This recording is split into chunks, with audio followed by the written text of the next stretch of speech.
Hello and welcome to the Optimize Show. I am David Bomano, your host today. I have on the show a new friend and a great example of someone who optimizes workplace culture, Marc Valentin. Marc, welcome to the show. Thank you. It's a pleasure to be here. All the way from Beaver Falls, Pennsylvania. Yes. Appreciate you came out for our event today, and we're doing this first. So thanks for making that happen. Well, I appreciate the invite. Yeah. So you are the CFO. Yes. Of McDanel Advanced Ceramic Technologies. That is correct. Easy to say. Very easy to say. McDanel.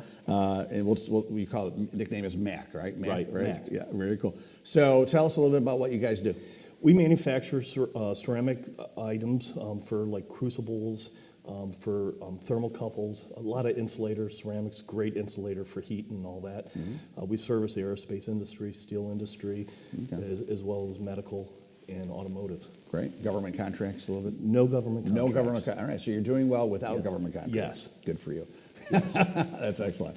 Company's been around for how long? 104 years. That's fantastic. Yeah, how many people? We have right now about 116 employees. Okay, so a great company. Yes. Out of Beaver Falls. Out of Beaver Falls, right. And we're growing. Yeah, excellent. Are you guys the largest company in Beaver Falls? No. No, so I don't know Beaver Falls that well, but is it a thriving community? It's a recovering community. Mm-hmm. Used to be heavy related to the steel industry. Okay. And so you had the steel mills that were in there, and so it's recovering. Yeah, great. But it's a great community to live in. Yeah, that's awesome. So we have you here, Marc, because you have a great career in working at some great different companies and industries. But a theme of you has always been trying to, we'll say, optimize the people, optimize the talent, workplace culture. Tell us some of the things that when you go into a company, some of the strategies that you implement to make sure that everyone is running on all cylinders. Well, first of all, when I get to a company and start working there, I like walking past people's offices and saying hi, or just making a compliment, or just how was their weekend. And I want to see how people respond to that. Mm-hmm. I like seeing when people respond, they have a smile. When you say good morning, they say good morning back to you, and you see that smile. If you see people with frowns or no reaction, there's a little cultural issue or something that's going on in the office place. Mm. And along those lines, when I hire somebody, I always tell them I hired for you to succeed.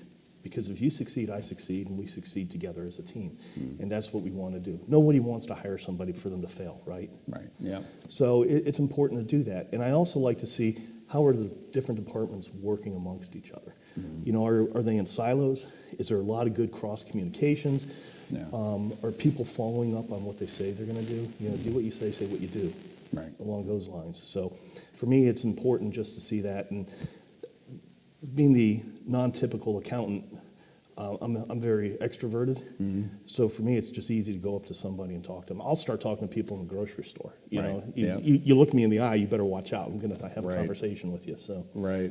So I've seen companies, I'm sure you have too, where the management is in like one part of the building, and the rest of the team doesn't really see much of the C-suite, the management team, or maybe not at all. Right. So what do you do to kind of make sure that happens? Well, early on in my career, I was working for a company in Orville, Ohio, and the family that owned it encouraged management by walking around. Yeah. And so that became ingrained in my mindset of whenever I go into somewhere. And I had a brother-in-law tell me once, and this was the best piece of advice he ever gave me: get out on the shop floor, get to know your employees, get to understand what their challenges are, where their strengths are. Right. A lot of what they tell you is just going to be superfluous, but when you get those little golden nuggets, you act on those golden nuggets and do that. So I was a CFO at a bank a number of years back, and one of the interesting things is we had 13 banks. It was a little community bank. And employees didn't know who senior leadership was, which shocked the heck out of me. Right. And so that wasn't like this big 5,000 person company, right? No, we had 150 employees. Right. And so the vice president of marketing and we would go around every month to the different branches. We'd hand out mystery shopping rewards. We'd bring in food, but we just wanted people in the organization to have touched senior management, feel like they have some type of connection with senior management. Right. Yeah. No, that's great. We were talking about kind of team design. A lot of companies will have silos of different divisions, marketing, finance, et cetera. What are some things that you've done to kind of integrate those silos into working better together and just getting in and optimizing the productivity Right. Well, you got to facilitate meetings. And so, when we're working on a project, we bring together a cross-functional team. I'm fortunate, and I think every other accountant who works in the company is fortunate because they get to touch every transaction that takes place through the general ledger. And so using that approach of being able to touch everything else, I get the opportunity to reach out to different departments. And then so you start talking with people, you talk to sales, what's going on? Operations delivering the way they're supposed to be delivering, okay? You go to operations, is purchasing doing what they're supposed to be doing? Are you getting good lead times from the sales team as to what, production runs need to be? And then you go to engineering and like, you guys working well with operations? And that's one of the biggest struggles is getting everybody to work with each other and talk to each other. Everybody knows what's going on inside their head, okay? But they don't always communicate it. So it'd be really cool in life if everybody had a bubble over their head and we could see what each other was thinking. Yeah. Sometimes you might not want to see that, but at least you know what they're thinking. It could be entertaining. Yeah. Could be fun. Could be interesting, right? Yeah. Or scary to some people. Right. So, a sponsor of this show is the Predictive Index, right? Right. And we implement that. And so you've been using Predictive Index for a number of years. Yes. And you love it. And that's another reason I want to have you on the show is what are some of the benefits that you see of using? I mean, there's a lot of assessments out there. Right. But you feel the Predictive Index is the best. If you could tell me why. Yeah. So I've been using PI for 10 years. I've done 3 assessments. And the interesting thing is my assessment hasn't changed over the years. Maybe some of the further reaching out points came a little bit more towards the center, and I think that has a lot to do with maturity as we just get older, right? Going through that process of mellowing out a little bit. But what's cool is since they are consistent, all right, it tells me you can't really game the system, right? And that your personality doesn't really change that much over time. From that, your common traits are your common traits that you have. Right. Yeah. And so I just gave it to my staff to take, and we sat around the conference room going through it, and we had a blast talking about it and just going through. And what's really cool is when you're able to go ahead and look at the compatibility of teams, and where's the strength, where's the weakness. And how do you compensate for something somebody does or something somebody doesn't do? Right. And how do you understand that? And this, I think, just gives an in-depth perspective from that. Yeah. Well, so you use it for team design. You'll see somebody is, in one quadrant and somebody in another quadrant and say, wow, they'll complement each other. Right. Yeah.